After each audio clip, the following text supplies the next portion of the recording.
Welcome back, peeps. Thank you for tuning in the Band of Bros channel. In today's video, I'm going to be talking and showing you guys how to reduce input lag on your controller while playing Warzone. All right, even if you don't have a controller or you play on PC, there's going to be a bunch of tips and tricks here that will help you. Again, input lag is basically anything that you do with your controller that reflects in your TV. So if you have trouble that you're saying that you move a stick and it takes a little bit of time for you to see it on your screen, that is what I'm going to be talking about today and how to fix all those things. Hopefully, I'm going to be giving you a bunch of tips and hopefully one of those improves your situation. Again, if you do enjoy this kind of content, please like and subscribe and turn that notification bell on. It deeply helps me out a lot. And without further ado, let's jump right into this video.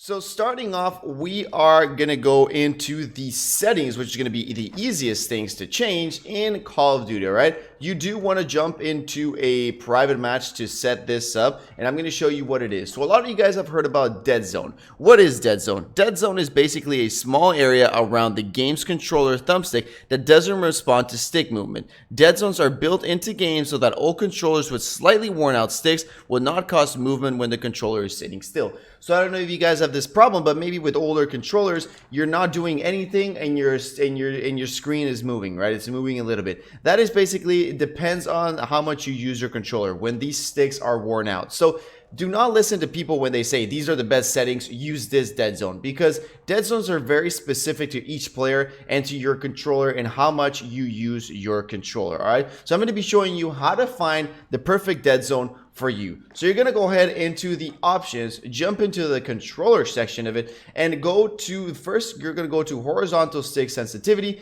and bump all that to 20. All right, because you won't be able to see how much the Deadzone affects if you are in low sensitivity. Next up, you're going to go to vertical sensitivity and bump it up all the way to 20. Don't worry, this is just something that you're going to do for the purpose of testing. Next up, you're going to go Deadzone all the way 0. Basically, what Deadzone 0 means is that there is no, the computer's not trying to mess up with your controller, like it's not doing anything. So that means that this is how your controller is supposed to be without any movement. So we're going to go out of the game and we're going to test it. We want to go to a surface so we can see if our control, and as you can see, this just feels really weird, but we're going to go to a surface over here so I can see if my controller is moving. As you guys can see, I am not touching my control and my aim is moving. And actually, this is a control that only has about a couple weeks old. So usually Deadzone is around with almost every controller. It honestly just depends. So there's a little bit of Deadzone. Now what we're going to do is we're going to go back into options and we're going to bump it up, maybe 2, because I did see it was moving quite a bit. Now I'm going to go out. And as you guys can see, it is moving still a fair bit. I don't know if you guys can tell, but it is still moving a little bit for me. If you guys, I'm going to put it on this line right here. And sometimes it doesn't move, like for instance, it doesn't move. But try and kind of like flip your controller around and then test if it moves. That one is just moving like slightly. So what I'm going to do is I'm actually just going to go to the options just to make sure and bump it up to 0.03. And now I do not have any movement at all. Like this is not moving anything extra. Again, remember just to move it a little bit, just so you guys know if it's moving a little bit. And there we go. My Deadzone is basically perfect. Now we're going to go back again and just switch my sensitivity to what I had it before. Now let's jump into another thing that you can do there we go. That's a lot better. So now let's jump into another thing that you can do to improve the input lag on your game. This setting is only going to be, I only know how to do it on PlayStation because I have it on PlayStation. I'm pretty sure there is an option to do this in Xbox. So what you're going to do, as you guys notice here, I have my controller plugged in. This doesn't mean play with your controller plugged in just like it is, like you just plug it in. You actually have to do something. As you guys know, wired connections are always going to be better than wireless connections. That's why if you're playing on a PC, you're always going to have less input lag than somebody playing a controller because it's not Bluetooth. So what you're going to do is you want to go to settings in the PlayStation, go all the way down here to devices. I'm sorry, my camera is blocking that. I just put that for the controller purposes, but you're going to go into devices and then you're going to go into controllers and you're going to go down all the way to the bottom where it says communication method. Now in communication method, it is predetermined to say use Bluetooth. What does this mean? That when you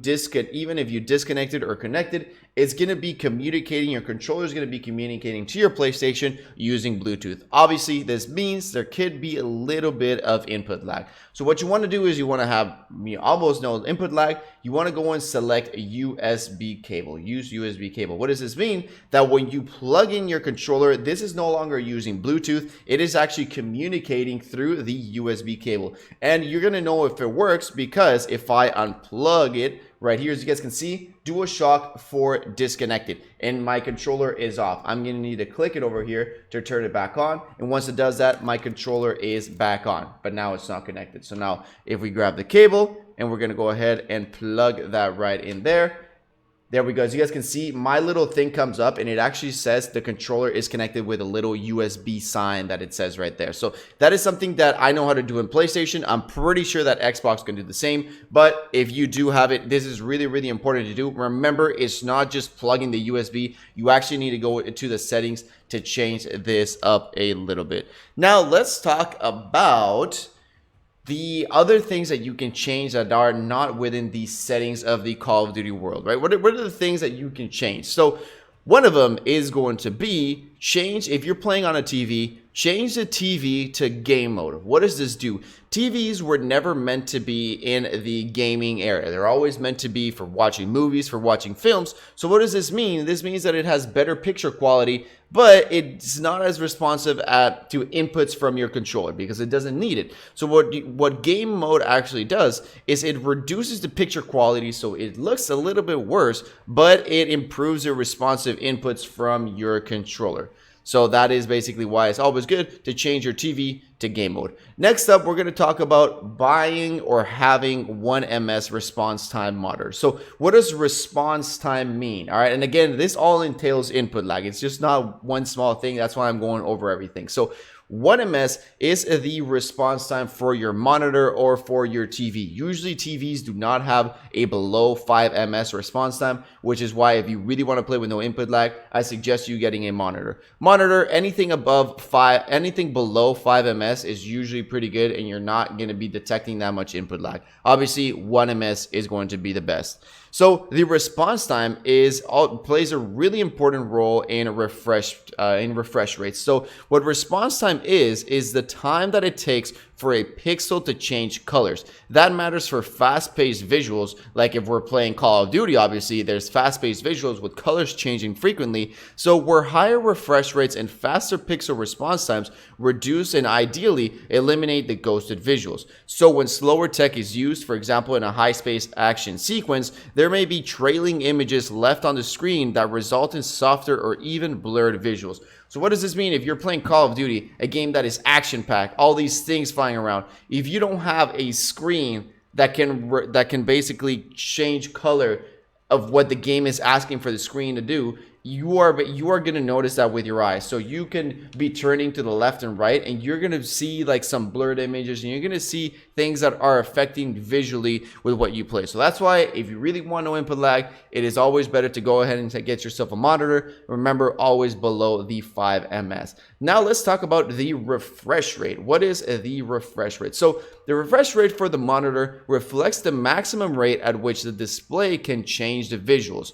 So there is 60. The way that the refresh rate is reflected is with an HZ. I don't know if you guys have seen this, but it's 60 refresh rate, 120, 144, and 240. My main monitor that I play in is at 144.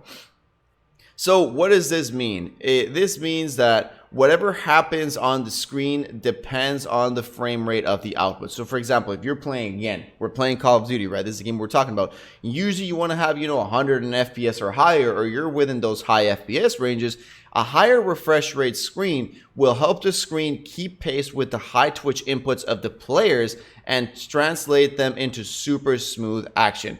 When refresh rates and frame rates are mismatched, it can result in something called screen tearing. If a computer's graphic card is pushing out more frames than the monitor's refresh rate can handle at any given moment, users may see 2.5 frames on a screen at one biased horizontal and slightly misaligned. So what does this mean in short words? This means that if I have a pretty good computer, where I have a PlayStation and it's pushing the game at 60 FPS, or I have a PC and it's pushing it at 90, 100 FPS, and my screen has a lower refresh rate than what my game is pushing, this is where it's not going to be compatible, right? It's not just all about your computer. So for example, I'm doing things here in my controller. I'm moving the joysticks. I'm moving everything. My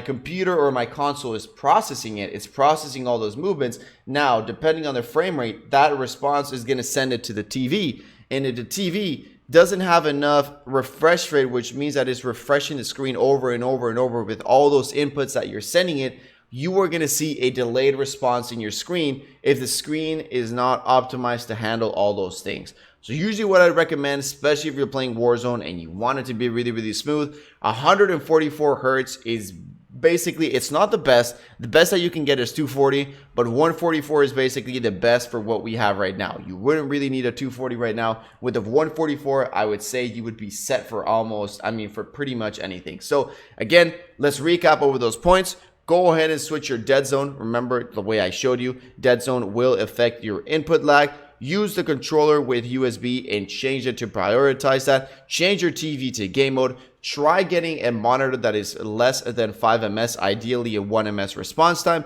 and the refresh rate. Try to get a monitor that is 144 Hertz. Now, talking about cost, just for you guys to know, you can get, with 2 ms, 3 ms monitor response times, 1 ms, and a pretty decent refresh rate like 120 for about 100, 120 bucks. Like, they're not that expensive. Like, you're not going to be needing to spend 500 bucks, 300 bucks on a monitor. You can get these really good specs and still maybe get a 1080, a 1080 display, but get 1 ms response time and get some pretty good refresh rate. And all these things combined, if you do all this, if you have your perfect Deadzone, if your controller is through a wired connection, and if you got a good screen with 1 ms time and you got a good refresh rate, then you'll have virtually almost no input lag. Again, all these things you can do with a PS4. These are all things I do have, and I do play really smooth.